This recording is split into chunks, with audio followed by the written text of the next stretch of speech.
Hello, everyone, and thank you for attending today's webinar, REL MidAtlantic, Blended Learning and Practice, Understanding the Potential of Using Technology in the Classroom. Before we begin, here are a few housekeeping items. At the bottom of your audience console are some application widgets you can use. You can expand each widget by clicking on the maximize icon at the top right or by dragging the bottom right corner of the widget panel. This webinar is being recorded, and the recording will be available one day after the webcast using the same audience link. A copy of today's slide deck is available in the Resource List widget. It's a green folder at the bottom of your screen. If you have any questions for presenters, click on the Q&A widget at the bottom and submit your question. We'll try to address as many questions as possible during the webcast. If we run out of time, your question will be answered later via email. We do capture all questions. If you have any technical difficulties, please click on the Help widget. It has a question mark icon and covers common technical issues. Now I'd like to pass it over to Jeff Klein. Jeff, you now have the floor. All right. Good afternoon, everyone, and thank you for joining the REL MidAtlantic today for a discussion on blended learning. Blended learning is basically an approach that combines online and face-to-face instruction. It's a topic that's on a lot of people's minds right now, and we're really eager to share some of the insights we've learned with you today. Again, I'm Jeff Klein, and I'm a researcher at the University of Delaware's Center for Research in Education and Social Policy. Prior to my time working here at UD, I coordinated research, development, and evaluation at Appoquinimink School District in Delaware, and that's kind of around the middle of the state. My role on the REL MidAtlantic here is to lead our work on personalized learning. Currently, we're working with a consortium of 9 Delaware school districts called BRINC. It's just an anagram of the different districts that are part of the consortium. The one thing that's really, all these BRINC consortium districts, what really brings them all together is that they're really committed to using blended learning in their lessons. So before we really get started today, what I want to do is just get some information about our audience. So we came up with a little poll where we're trying to find out, before we get started, what's your role? So we created a list of possible roles. The first would be, are you a teacher who's currently possibly implementing blended learning? Are you an instructional coach within a school?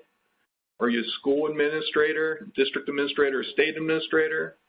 We know that sometimes a lot of technical assistance providers are on these webinars. And then finally, are you a researcher interested in this topic like myself?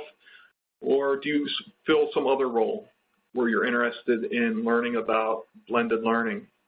So if you could just click on what your role is, and then the next slide, what we do, we'll be able to see who's on this webinar with us.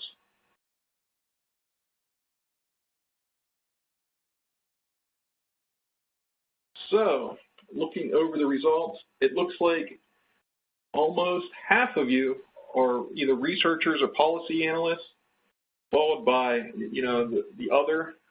Hopefully it's not just my family members out there. We've got some technical assistance providers, followed up by district administrators and a handful of teachers and school-based coaches. So again, we're really taking more of a researcher policy analyst audience with this webinar. So a little bit about our presenters today. I already introduced myself, but I'm really happy to have 2 members of the BRINC Consortium join us. First, it's Lori Durr. And Lori, do you want to introduce yourself? Hi, everyone. I'm Lori Durr, and I am the Assistant Superintendent of Colonial School District.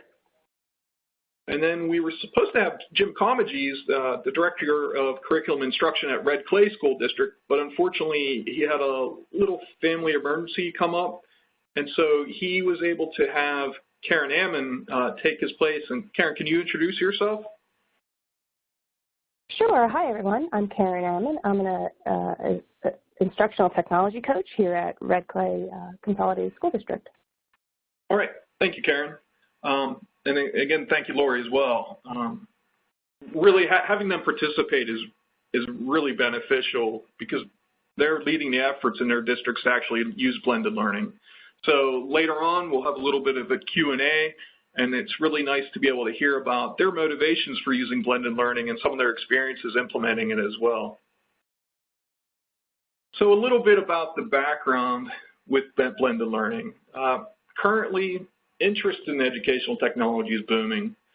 We have states, school districts, parents, and the federal government. They're spending billions to find the right software and content to help students learn. One recent estimate valued the size of the K-12 market for educational software and digital content at more than $8 billion. Nearly all states provide some sort of support for online learning opportunities, and from our experience, Delaware is one of them.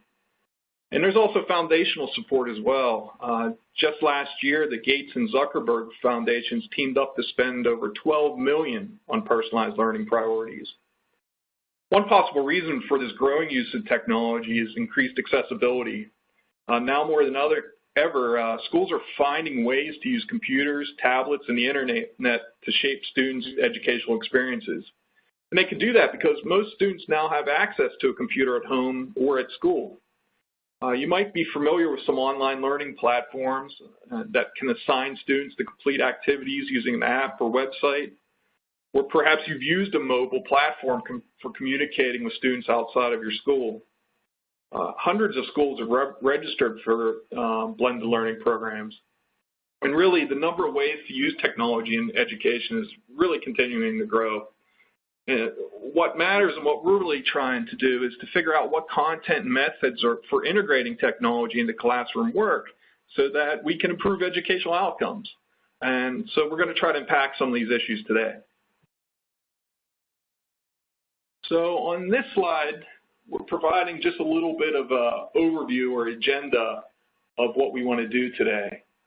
So before diving into the content, I want to provide a brief overview of the REL MidAtlantic and the types of work we do on behalf of states and districts. Then I'm going to introduce blended learning, and we're really going to focus on describing what it is and what the existing research tells us about the effects on student outcomes. Also, we're going to look at what practices schools are using to personalize instruction.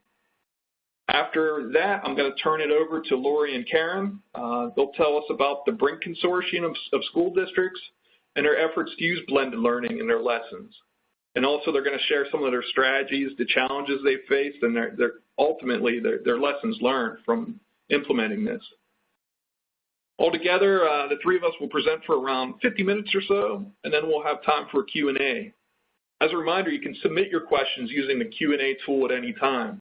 You don't have to wait until, at the end of this, at the question and answer session. You can submit at any time, and then we'll compile those and talk about them once we have a chance. Also, at the very end of the presentation, we're going to ask you to complete a voluntary 10-minute anonymous survey, and we use that information to get feedback to help inform future REL MidAtlantic webinars. We really want to get that feedback in order to make these webinars as beneficial to you as possible. So, a little bit about the REL MidAtlantic. The REL MidAtlantic is one of 10 regional educational laboratories across the U.S., and they're all funded by IES, or the Institute of Education Sciences. And that's an independent, nonpartisan entity within the U.S. Department of Education. The purpose of REL MidAtlantic is to work directly with the states and districts in Delaware, D.C., Maryland, New Jersey, and Pennsylvania to help build their capacity to interpret and use data and research to address educational problems. Each of the REL's work is really driven by the needs of the states and districts in the region. It's a bottom-up approach. We really want to know what are the needs from these states, district schools, and we really want to provide support to them. Typically, we provide support in one of three ways. The first is through the dissemination of existing research knowledge, and we'll share a little bit of that today. The second is through training and coaching around the use of data or research. And finally, the third is by conducting research studies to gather new evidence. We then share our findings so that other agencies across the region and the country that are thinking about similar topics can benefit from this work. And this sharing out of the findings is one of the purposes of why we're doing this webinar today. So we have a website. We're currently filling it out, and as much as we can, we like to post our work and resources from other RELs on our website so they can be shared and used. Really, we want to focus on the sharing of knowledge. This slide shows the link, and it also has a screenshot of the home page for the REL MidAtlantic website. We really encourage you to visit it frequently and use it as a resource from your work. Like I said earlier, we're constantly updating it and providing more information on it, so check in with it every so often to see what kind of new work we're doing.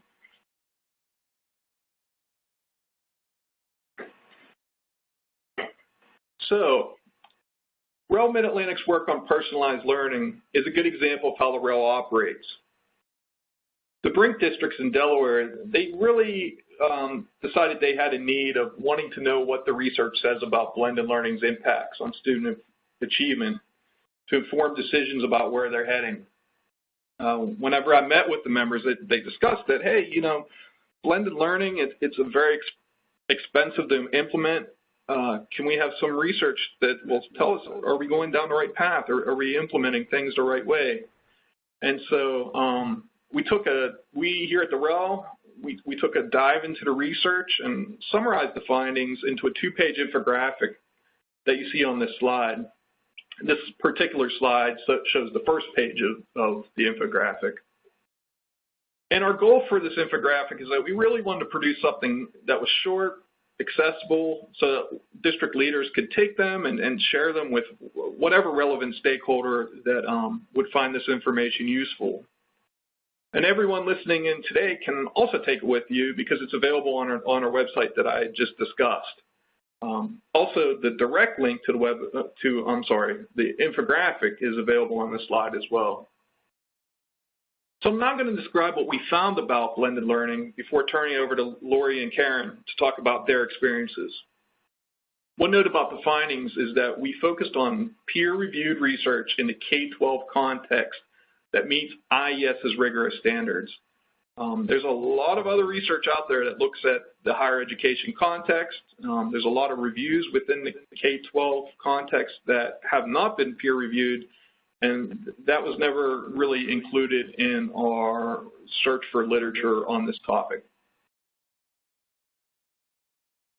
So, what is blended learning? I think one of the things that we often struggle with within personalized learning and technology use in education is really coming up with a real fine definition of what we're talking about. So the way that we defined blended learning is that it's a specific type of personalized learning that combines online and face-to-face instruction. Again, it's really this where these two meet, this online learning and face-to-face instruction, that we really feel is what defines blended learning. In general, technology is used to enhance what the teachers are able to do in the classroom, and they do this by giving them greater ability to personalize the content, pace, and difficulty for each student. Also, in blended learning environments, students have the opportunity to reach beyond the classroom and learn at a more flexible pace. So as I mentioned earlier, the one thing that the Brink membership really wanted to know is just at its core, does blended learning really improve student learning? And so that was the first question that we addressed in the infographic. And based upon the existing research that I discussed earlier, we found evidence that some blended learning interventions do improve student outcomes. But we found whether there is a positive effect depends on the intervention and domain of achievement. I guess in other words, we found it's not possible to draw an overall blanket conclusion about the effects of blended learning. Instead, we found that you really got to look at these individual programs. So in order to do this, again, focusing on the individual programs, we relied on a recent review of blended learning programs by Broderson and Maluzzo, and this was generated by REL Central, and they conducted this publication in 2017, so it's pretty recent stuff. The REL Central review had applied the What Works Clearinghouse evidence standards to isolate only the most rigorous research on the effects of blended learning programs. If you don't know about the WWC, it was established by IES in 2002, and they really wanted to create a central and trusted source of scientific evidence for what works in education. In general, the WWC, it really summarizes findings from research studies that meet these strict standards for evidence, and they present this evidence with or without reservations. Among the high-quality research that REL Central reviewed, several of the studies pertain to 3 interventions that WWC had recently prepared interventional reports for. These interventions were for Cognitive Tutor Algebra 1, Cognitive Tutor Geometry, and READ 180. This slide shows a summary of what the WWC interventions found for each of those 3. And as you can see by looking at the slide, the effects of these programs really varied. The WWC found mixed effects on algebra achievement and no effects on general math achievement for Cognitive Tutor Algebra 1. For Cognitive Tutor Geometry, WWC found potentially negative effects on geometry achievement. In contrast, READ 180, they found that it had positive effects on some reading outcomes. Now, I really like this next slide because it provides a nice summary of the size of the intervention impacts according to the WWC for the 2 interventions with positive effects. And those 2 interventions with positive effects, that was the Cognitive Tutor Algebra 1 and the READ 180. And so, like I said, what I really like about this slide is a lot of times we talk about different programs in research and we say, oh, you know, this one had significant effect on student outcomes. What's really nice about this is this shows the amount of improvement that you can expect to see. And the vertical axis, that's what we're calling the improvement index. The improvement index is the expected change in percentile rank for an average student in the comparison group if the student had received that particular intervention. So, for example, when we're looking at the results from these interventions, READ 180 is expected to have a positive impact of 6 percentile points for the average student. And again, that's kind of the blue bar there where, you know, they found that READ 180 showed a 6 percentage point increase for the average student in reading comprehension. So in addition to these reviews, REL Central also identified 5 other reading interventions with studies that were included that would meet these WWC evidence standards. There was 1 study of leap track and 1 study of time to know, and these studies found statistically significant positive effects on reading achievement. They also did 2 studies of Plato Focus, Destination Reading, and Waterford Early Reading, but these studies found no statistically significant effects on reading achievement of the students. So that provides a little bit of information on, you know, what interventions have a positive effect on student learning. As I was saying earlier, the BRINC Consortium also wanted to know, you know, what practices are schools currently using to personalize learning? They learn a lot from each other by doing this work, but they also wanted to kind of get a nationwide perspective of what else is being done. So basically, we want to see if there are any specific actions schools and districts should take in order to successfully implement blended learning. What we found is this is really an area where further research is needed because existing studies haven't definitively identified the most promising blended learning strategies for improving student outcomes. Now, that isn't to say that there hasn't been any research done on this. And perhaps the best evidence to date on implementing strategies comes from a 2017 study by Payne et al.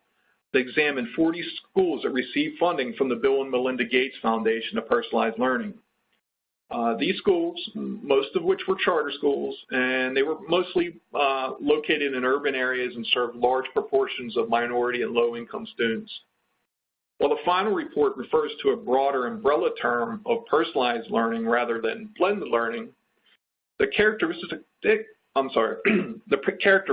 the programs that schools implemented really resembled blended learning when we took a look at it.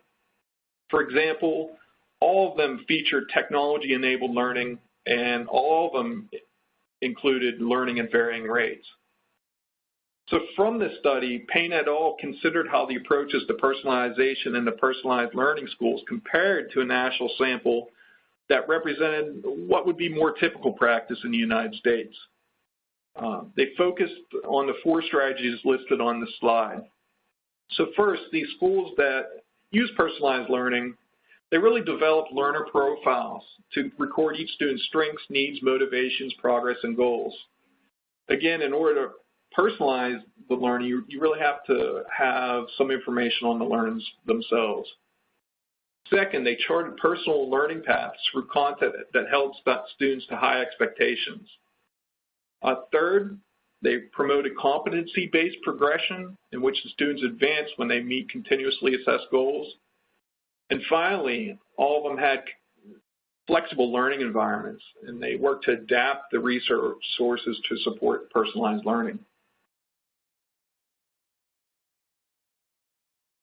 Payne et al. Also found greater implementation of the 4 strategies in personalized learning schools relative to a comparison group. In particular, they found that these schools that use personalized learning had a greater use of student data by teachers to personalize instructions. And also, this student data was used by students. The students themselves tracked their own learning outcomes.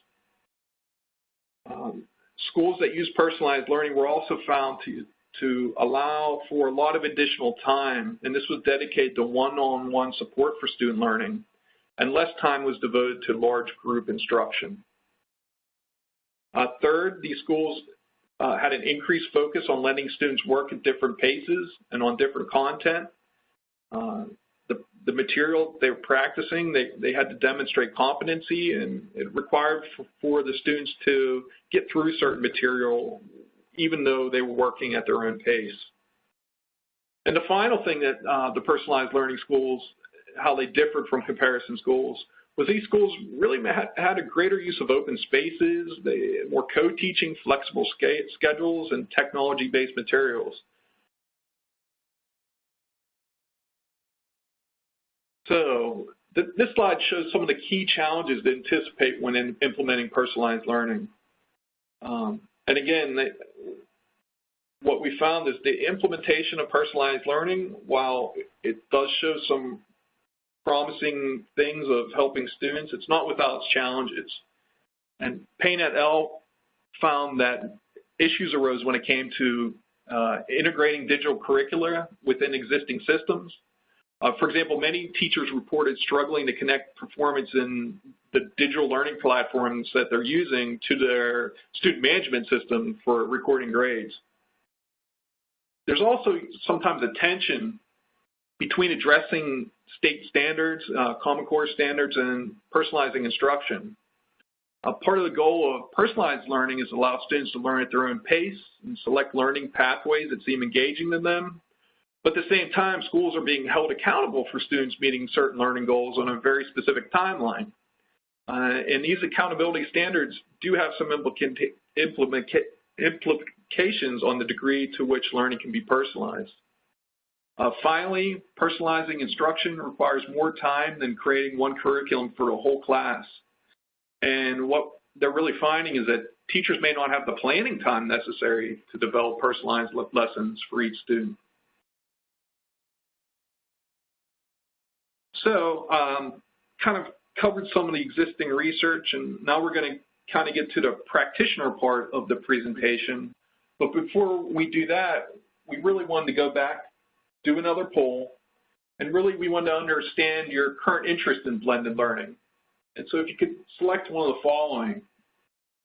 First, we want to know if your school district is considering using blended learning, if you're planning on using it, if your school district is currently in the midst of implementing it, if you're really confident and you say that your school district has fully implemented blended learning, or the final choice is that you don't represent a school or district, but you're really interested in supporting their work in blended learning.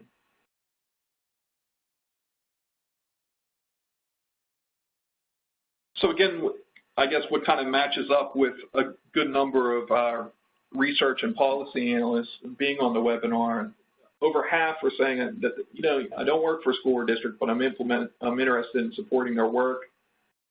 And the remainder is again, my school or district is in the midst of implementing blended learning, with a few saying that they're considering using it or are in the planning stages.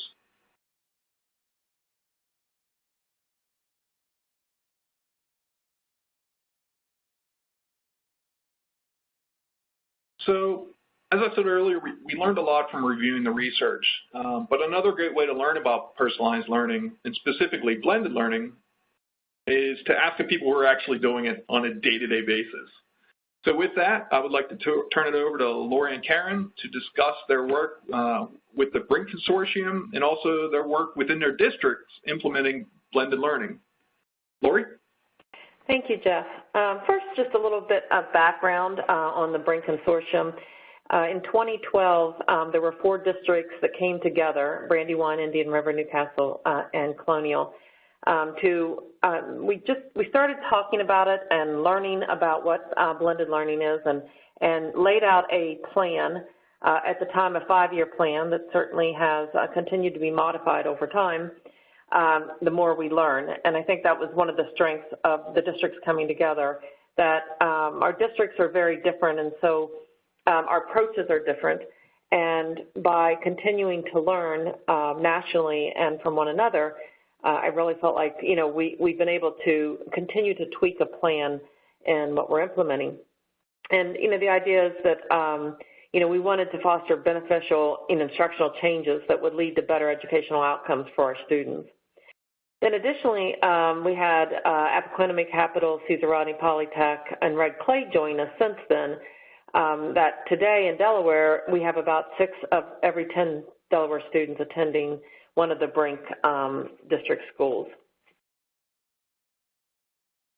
In the one of the important things with the consortium, you know, you said there were 38% of you on the poll said that you're in the midst of implementing, and I just, you know, reaching out and connecting with other districts that's doing this work is just very valuable, not only within our own state, but we've reached out to other districts across the country. And just sharing the ideas, the expertise has been very valuable, so I encourage you to do that. A little bit about Colonial. In 2010, we recognized that our school district was stagnant and was in a real need for change. And so along with a large stakeholder group, we started looking at trends in education with a future focus. And personalized learning became what all of our stakeholders could get behind and believe that it was the right direction. And so we set our goals as preparing students to flourish in a global society. I mean, we recognized that our students, to be successful, they had to be prepared to be competitive and collaborative in a global society. We also wanted to provide our students with rigorous, authentic, and engaging blended learning experiences that allowed students to personalize the time, place, path, and the pace of education, which connected with Jeff's research that he shared with you. And in 2 things, I mean, the one-to-one support, giving students that time, that 24/7 time to be able to absorb content material, but still having that support from the teacher in that face-to-face setting being very important. And just that greater use of flexibility in the spaces and in the schedules. We have found that the teachers and students have very much gravitated toward this new modern classroom that we're creating. And Jeff also talked a little bit about, in the beginning, about the research around the interventions.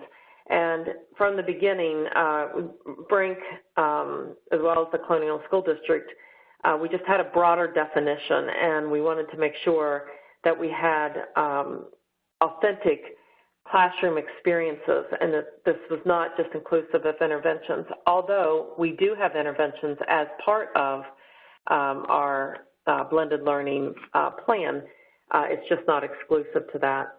We provide extensive teacher PD, so teachers are transforming the way that learning is taking place, which leads us to the third goal, which was providing educators with access and support and the opportunity to use technology and a modern curriculum to meet the demand of tomorrow. We felt like if they did not have the technology and had a safe environment to actually practice with the technology and to practice developing lessons with this new pedagogy and being able to have students be a part of it, that it was going to be nearly impossible for teachers to be able to learn and grow in this area. And that brings us to, our implementation. So when we began, we decided that we needed to address policy, infrastructure, leadership, teaching and learning, which includes our curriculum, the instruction, and our professional learning.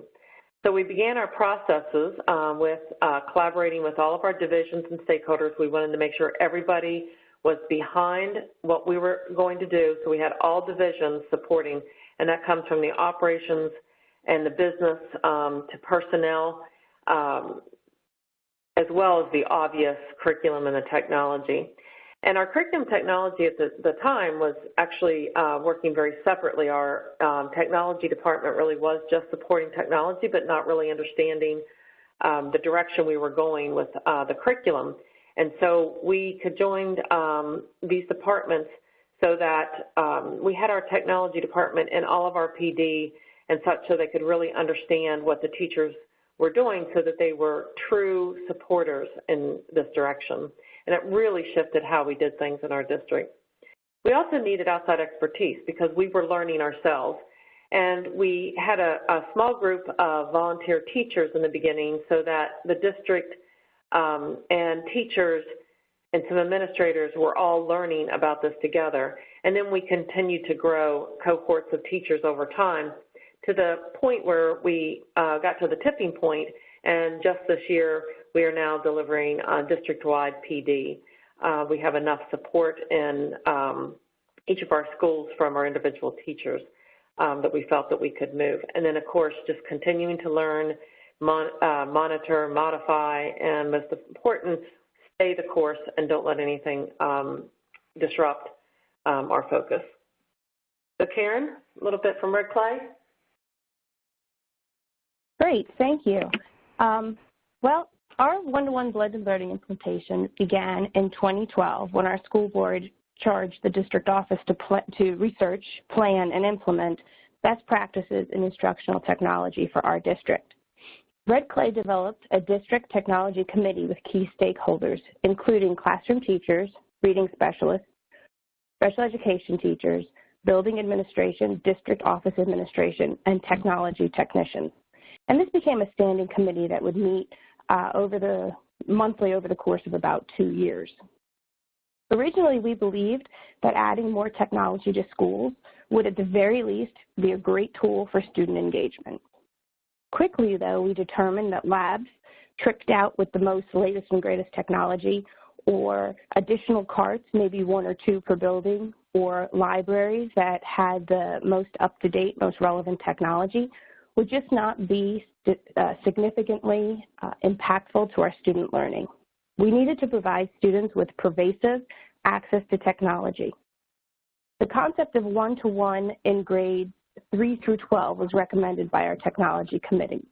We felt that grades K to 2 probably wouldn't benefit very much from a one-to-one sort of approach to technology. As a result, the one-to-one technology funding was added to our February 2015 referendum, which is the way that school districts petition our taxpayers for additional revenue. And successfully, the referendum was passed. The Red Clay would have devices, but we didn't quite have a strong plan put in place just yet. Through our work with Brink, however, Red Clay was able to quickly adapt and begin to train our teachers towards that one-to-one blended learning approach. Next slide, please. In thinking about our blended learning progression, we typically think in Red Clay in our phases. Phase 1, as you've already heard, dealt with that technology committee, which led to the funding through the referendum. And that was about 5 years ago. And we started to explore the ideas of the one-to-one and what classrooms would look like and technology plan ideas. Phase 2 involved selecting a device. And there were a lot of variables that played into what device would work so well in that one-to-one environment. We had some previous success with Chromebooks and one-to-one in our IB program as a pilot. The feedback and information from the Brink districts regarding their use of Schoology, Chrome, Google Apps for Education was immensely helpful, and the support there in getting us up and running really tipped those scales for us choosing a device. So once we had our device in place, we needed a plan for rolling them out. To give a little background about Red Clay, we have approximately 26 schools. We consist of about 17,000 students. Our schools include charter, choice, magnet, and dual language schools.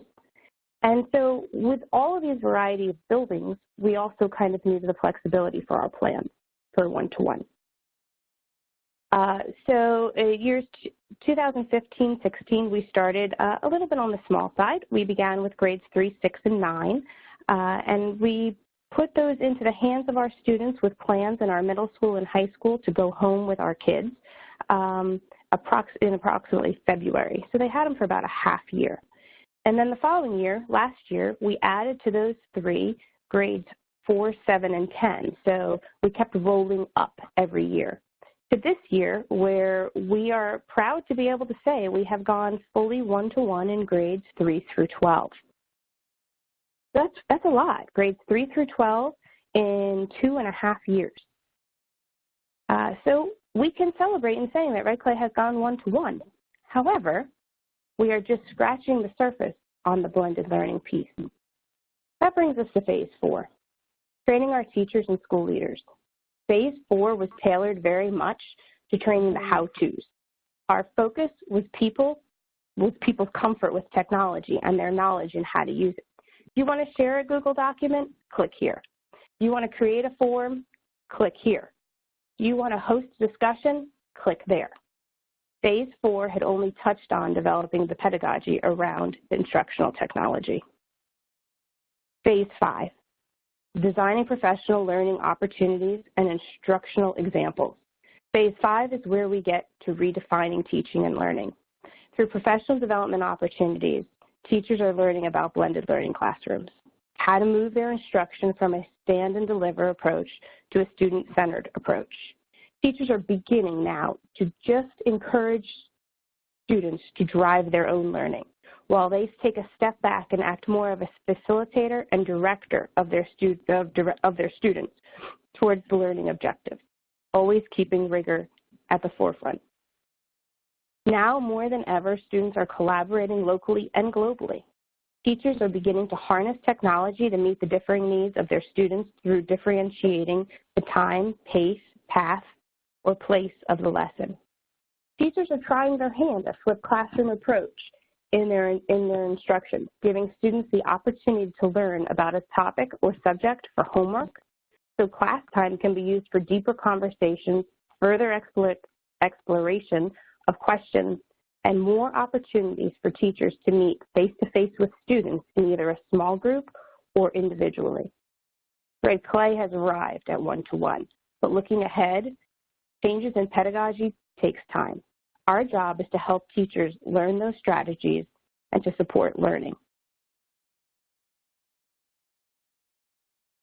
Thinking in terms of challenges and lessons learned, Lori, what has Colonial learned from your implementation of blended learning? So lessons learned, one, we're making the shift to teaching and learning in the 21st century is a journey. So the quality professional learning to us was key, and being able to provide teachers that support ongoing. And it is hard work. You know, so teachers really have spent a lot of time digging into how do you design a lesson differently? It's easy to take what we teach now in a traditional classroom and just put it on Schoology or whatever platform you may be using, but it's different to be able to design intentionally how you do the blended learning and the face-to-face so it supports each other. Second is that we learned we did not mandate. As I mentioned earlier, we started with a small group, and once we adopted Schoology, it just spread like wildfire because Schoology is just so friendly and easy to use. And so that was a real plus for us. So finding the right learning management system for our teachers and for our students really helped out with teachers wanting to learn on the best way of using the learning management system to blend their lessons that they're doing. So that has been we still don't mandate it. Even though we went to the district-wide PD now because we were at that tipping point, there is a lot of support. We just don't get the pushback on this. I think since we've been doing this for so many years and we allowed for this slow and thoughtful process, we've just not got the pushback. As well as we built from the very beginning a culture of collaboration. So we started with a small group of teachers in every classroom, in every school, which through our professional learning communities, the classroom teachers were able to share with other teachers. And the collaboration was key for bringing on new teachers, that new volunteer cohort each year. And then we were very careful that we were not using tech just for tech's sake. As I mentioned before, we really stress that the standards have to drive the instruction, and the technology is there as a support for that. And we also believe that teachers needed to intentionally teach students the appropriate way of digital interaction. So we don't want to assume that students know how to use technology, and we wanted to make sure. So we actually invested in online teaching tools that teachers could engage students in appropriate use and safety in technology. Our challenges, which I'm sure no one's surprised, is that time and money. The professional development takes a lot of time, and either you're taking teachers out of the teaching day or you're asking them to stay after, which that time is very valuable, and it does certainly help us in the long term, but in the short term it does take the focus away while they're learning. And that takes money. So whether you're paying for substitutes or you're paying for teachers to stay after school, it definitely is a time and money issue. And of course, reprioritizing the district priorities so that we allow for the money for the technology. And in that transition time where you are moving in that direction, but yet you still need the textbooks and we still need to make copies and things for the classroom. As we're moving in that direction, we're paying for the technology and for these items. We are starting to turn, we've gone to open resources in several of our subjects now, and so we're starting to turn the tide on that money, but for a while we were living in both worlds. It definitely cost money for that. Karen? So I totally agree with the time and money factor as well. Professional development is my main goal here at Red Clay, and it definitely is something that we struggle with too, is finding the time to creatively come up with ideas for training. Some of the other things that we have learned through our adoption of the one-to-one and moving towards blended learning. First and foremost, I would have to say that communication is essential, and we've kind of learned this in a couple of different areas. For one, communicating top-down and bottom-up. Red Clay began strong in establishing school committees, each to manage their own school's deployment of devices. With 26 different buildings, we needed them to take on the leadership roles for themselves.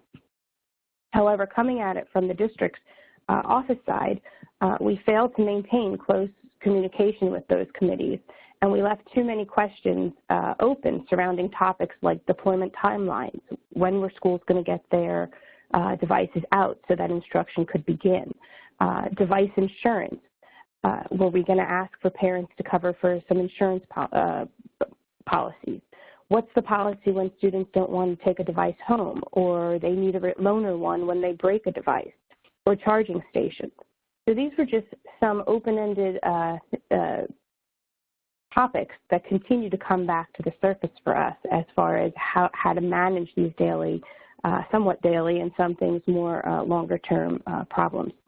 Other areas where communication remains not a struggle, but definitely something to always be cognizant of, involves the need for that communication to constantly be open between all departments in the school district.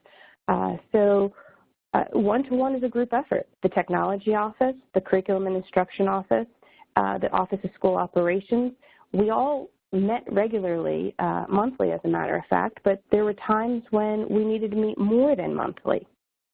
And so maybe we didn't answer questions or address concerns as quickly as maybe we should have. So constant communication.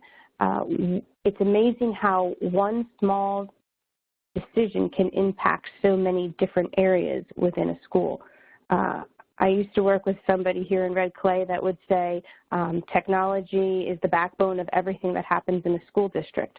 And when you start to make small changes here and there, it's amazing how much that impact of one small change will have over the course of everybody's implementation or usage. In addition, perhaps one of the most difficult learning curves involves figuring out what we don't know and then knowing the kinds of questions to ask to get the types of answers we needed. An example there is in our purchase of curriculum materials, only to find out after the fact that the professional development support for the curriculum materials that we purchased were hosted on Vimeo, which is blocked by our state and not available to our teachers. So here the curriculum company was so proud of their supports for teachers, and yet our teachers couldn't access them, and we hadn't thought to ask how they were hosted. Another example involved receiving curriculum materials on what's known as a thin common cartridge, and the idea is that it would import into Schoology, which is a highly interactive learning management system, and it was going to import beautifully. And the materials did import beautifully, but they were all PDFs with limited interactivity. So here we thought we were doing something so great and we had our answers, only to find out that there was more questions that we really needed to ask. And finally, we went one-to-one quickly. 2.5 years, we rolled out devices 3 to 12. But now we're working to move the needle towards being a blended learning district. We were infrastructure focused, and more focus should have been on cultivating the pedagogy surrounding the implementation of instructional technology, not necessarily on the how-tos as much as what to do with it once you have it, to engage students and to support teachers in their endeavors to moving towards a blended learning environment. So looking ahead to next steps for Brink,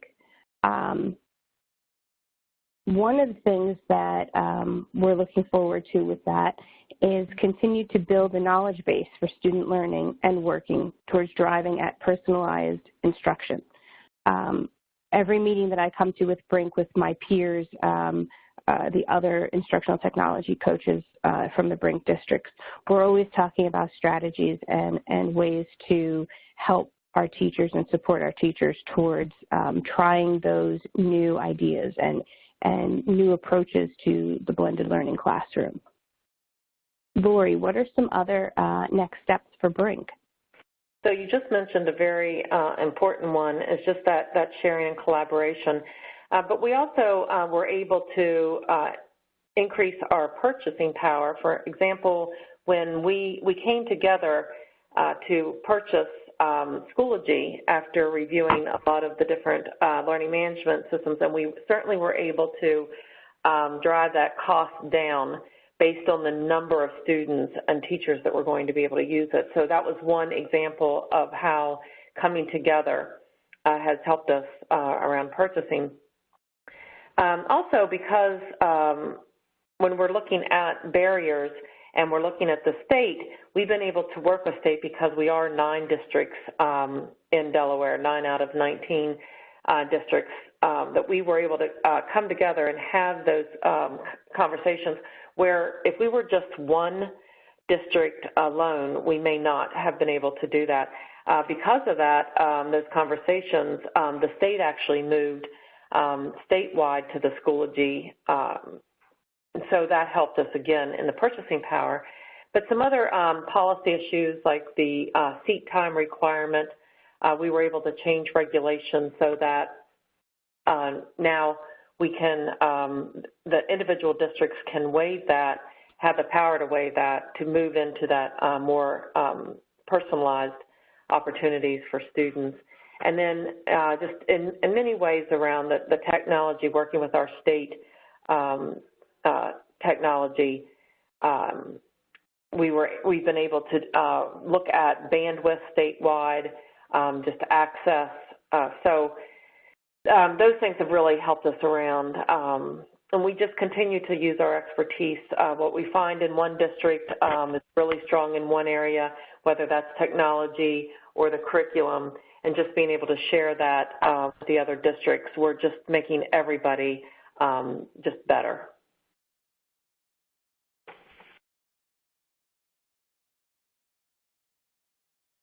Okay, I think we're moving into the Q&A portion of the webinar now. I'm Joanne Fleiderer. I'm the communications person for the REL MidAtlantic, and I'll be handling the question and answer session. So please submit your questions for our panelists. The first question we got is for both Karen and Lori. Did you have an instructional coach or coaches, and if so, at what phase did you start using one and at what grade levels? So this is Lori. I'm with Colonial, and we had many math and reading coaches in our at the district level and in our schools, but we did not have coaches focused on the technology. And so we did begin with 1, and now we are at 3. But the other great thing is that all of our math and reading coaches, which we do have one in every building, they have now been trained and are one step ahead of our teachers, so they're able to integrate within their content areas and be able to provide that not only content but the technology support for teachers. So Red Clay has had instructional technology coaches now. Well, really, I think we first came on the scene with Red Clay probably about 11 years ago. And then depending upon the funding, we were either in large abundance, as many as 5, I think, at one point in time. And then depending upon funding, those positions were either reassigned back to the classroom or at times been able to continue. In addition to so currently, let me say this, with this one-to-one rollout, we began the first year with just me as a single coach with that 369 rollout. And then last year, we were able to grow the position back to a total of 3 instructional technology coaches. In addition to that, Red Clay has also had the fortunate pleasure of having a reading cadre who mostly coaches at the secondary level, and then an ELA supervisor who supports at the secondary as well as the elementary, and then the same can be said for math as well. We have a math cadre support person who is chiefly secondary, and then again we have the supervisor that supports elementary and secondary. So that's where we are, but I think we probably could all agree that there certainly could be more support at any given point in time for our teachers, especially when we're endeavoring on trying something new. Okay, thank you. We have another question for Lori. Not much commercial software is fully accessible to students with disabilities. Is accessibility something that Brink has considered? Certainly. It's always at the forefront of figuring out how to meet the needs of our students with disabilities. One of the things that, in addition to, I'm sure as every district, is always looking for, software, using read and write. I mean, the things that can help our students access better, we found that Schoology has really been able to access, and the way teachers are changing the way they're teaching, because they're also taking their whole lecture or their lessons.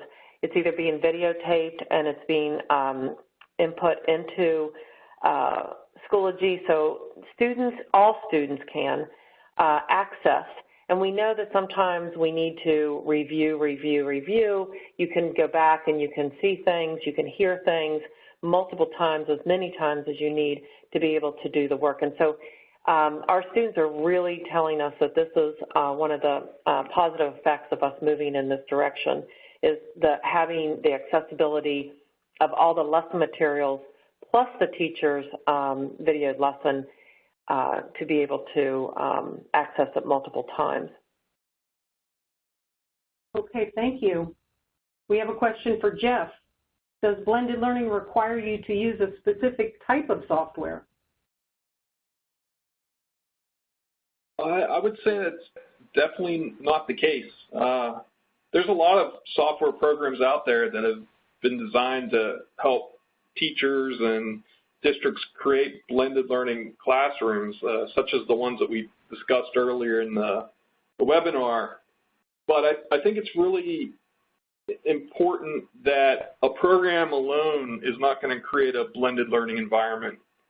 I think, as Lori and Karen talked about it, it's really finding that perfect combination of, support for your teachers, PD for your teachers, good classroom instruction, as well as whatever online or technology resources you're using, and then kind of merging them within your existing framework within your school or district for, what can be used. I thought that was a great example that Karen was talking about, if you, sometimes whenever you buy something pre-packaged or the vendor comes out and says that, hey, this is really great, you really have to take a good look at it and see if it matches up with your particular district, with your particular students and staff, as well as your technology infrastructure that you have. Okay, thank you. We have time for one more question, and then I'm going to ask you to please fill out our survey to help us do more webinars of this type in the future.